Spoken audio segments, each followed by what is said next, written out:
Assalamualaikum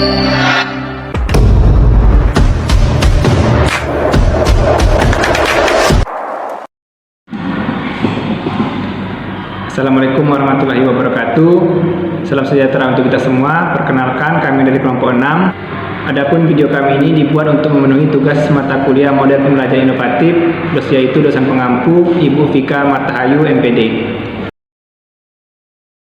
Dari kelompok 6 yang terdiri dari saya Deva Madika, Uci Lucikasari, dan juga Fitri Anggraini.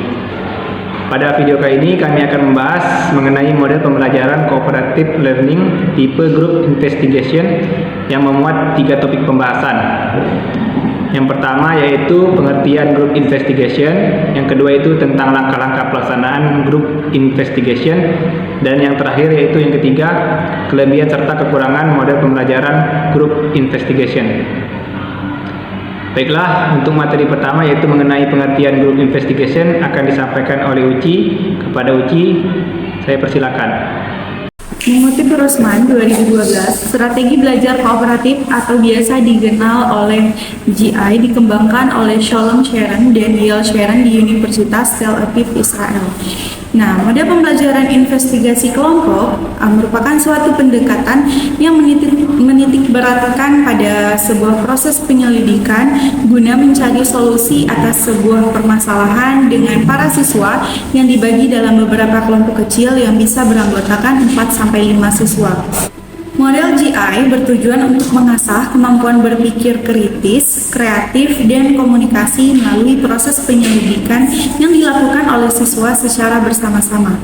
Inti dari model GI adalah keterlibatan aktif dan kreatif siswa selama proses penyelidikan dan pembelajaran.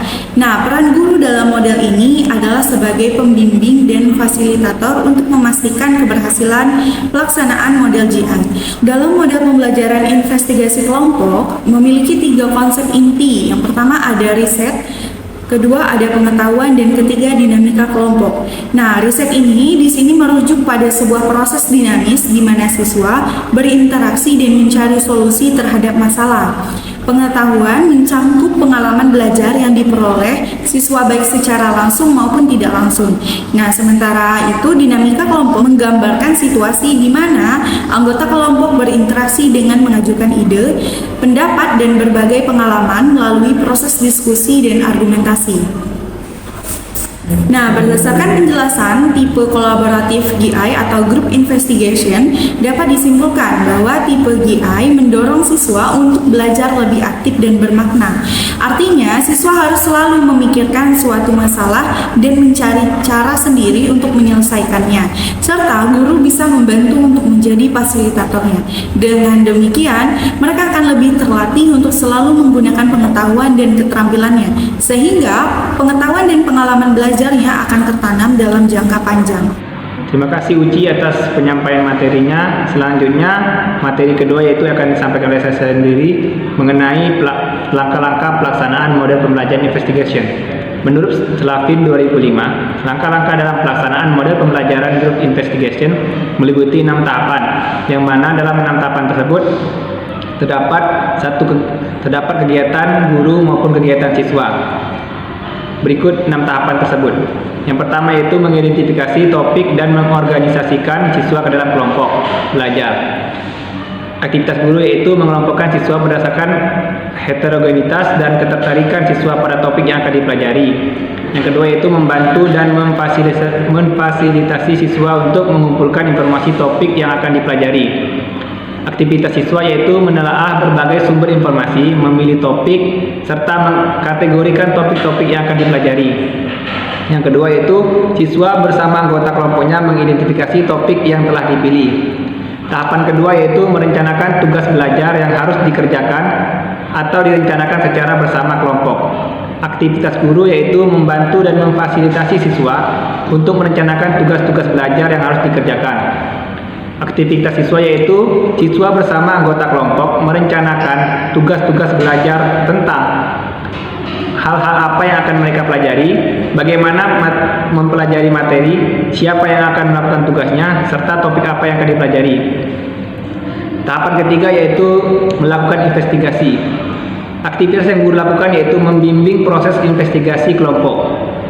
Sedangkan aktivitas siswa yaitu siswa melakukan penyelidikan, menganalisis data, dan menyusun kesimpulan. Setiap anggota kelompok berkontribusi memberikan kinerja terbaik pada proses penyelidikan kelompok. Yang ketiga itu siswa berdiskusi tentang hasil penyelidikan yang telah dilakukan. Tahapan keempat yaitu menyiapkan laporan akhir. Aktivitas guru yaitu membimbing penyusunan laporan akhir. Aktivitas siswa yaitu siswa dalam kelompok berdiskusi terkait hasil penyelidikan untuk dilaporkan pada laporan akhir. Yang kedua itu siswa dalam kelompok berdiskusi tentang laporan akhir yang akan dipresentasikan bersama kelompok lain di kelas. Tahapan kelima yaitu mempresentasikan laporan akhir. Aktivitas yang guru lakukan yaitu membantu dan memfasilitasi presentasi kelas. Aktivitas yang dilakukan siswa yaitu semua kelompok melakukan presentasi kelas dalam berbagai macam bentuk. Kemudian kelompok yang presentasi harus dapat melibatkan kelompok lain secara aktif. Selanjutnya itu kelompok lain yang tidak presentasi bertugas mengevaluasi kejelasan dan penampilan presenter. Tahapan keenam yaitu melakukan evaluasi. Aktivitas yang guru lakukan yaitu membantu dan memfasilitasi proses evaluasi. Yang kedua, guru bersama siswa berkolaborasi untuk mengevaluasi proses pembelajaran, pemahaman konsep, dan keterampilan berpikir kritis. Adapun aktivitas yang dilakukan siswa yaitu yang pertama, antar kelompok saling memberikan umpan balik tentang topik yang telah dipelajari, tugas yang telah dikerjakan, serta pengalaman yang telah diperoleh.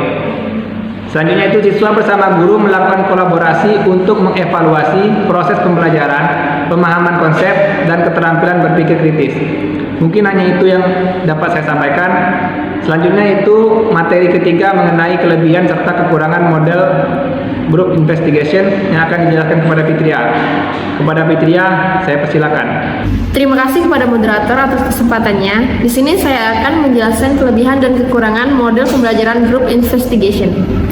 Menurut Sylvie, pada tahun 2020, di halaman 94, kelebihan model pembelajaran group investigation terdapat 8 model. Yang pertama, secara pribadi dapat bekerja secara bebas. Yang kedua, memberi semangat untuk berinisiatif, aktif, kreatif. Kemudian yang ketiga, dapat belajar untuk memecahkan dan menangani suatu masalah. Kemudian yang keempat, meningkatkan belajar bekerja sama. Yang kelima, belajar meningkatkan komunikasi baik dengan tim maupun dengan guru. Yang keenam, belajar menghargai pendapat orang lain. Yang ketujuh, meningkatkan partisipasi dalam membuat suatu keputusan. Nah, kemudian terdapat kekurangan model pembelajaran group investigation.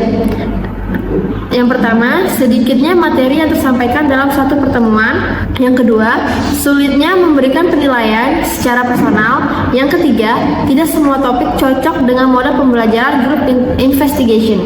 Yang keempat, model pembelajaran group investigation cocok untuk diterapkan pada suatu topik yang menuntut siswa untuk memahami suatu alasan dari pengalaman yang dialami sendiri.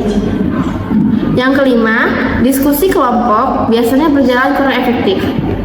Mungkin hanya itu yang dapat saya sampaikan. Saya kembalikan kepada moderator. Terima kasih Fitria atas penyampaiannya. Mungkin hanya ini yang dapat kelompok kami sampaikan. Lebih kurangnya kami mohon maaf. Kami dari kelompok 6 pamit undur diri. Wassalamualaikum warahmatullahi wabarakatuh.